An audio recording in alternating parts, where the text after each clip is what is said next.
എന്റെ പ്രിയ ഭക്തരെ, ക്രിസ്തു നമ്മോടുകൂടി ഉണ്ടായിരിക്കട്ടെ. കർത്താവിന്റെ ശബ്ദം വാഴ്ത്തപ്പെടട്ടെ. ഞാൻ അരുൺ പയസമക്കി.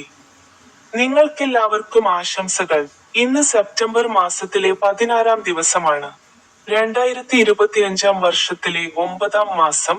ജാർഖണ്ഡ് സംസ്ഥാനത്തെ ലോഹർദാഗ ജില്ലയിലെ പെഷ്റാർ കേദ്ലി ഗ്രാമം ഭാഗം 2. ഇന്ന് രാവിലെ ഗ്രാമത്തിലെ കുടിലുകൾക്ക് മുന്നിൽ കത്തോലിക്ക മതത്തിലെ ഗോത്രവർഗക്കാർക്കായി പുതിയ ടാർ ചെയ്ത റോഡുകൾ ഞാൻ കണ്ടു. ബൈബിളിലെ തന്റെ ഒരു വാക്യത്തെക്കുറിച്ച് അദ്ദേഹം സംസാരിച്ചു. സദൃശവാക്യങ്ങൾ 4-ാം അധ്യായം വാക്യം 26 പറഞ്ഞു, നിങ്ങളുടെ കാലുകൾക്ക് പാത നിരപ്പാക്കുക, അപ്പോൾ നിങ്ങളുടെ എല്ലാ പാതകളും സുഗമമായിരിക്കും.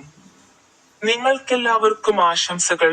ഇപ്പോൾ എന്റെ യൂട്യൂബ് ചാനലിന്റെ സ്റ്റിംഗ് ബട്ടണിൽ ക്ലിക്ക് ചെയ്യാൻ മറക്കരുത്.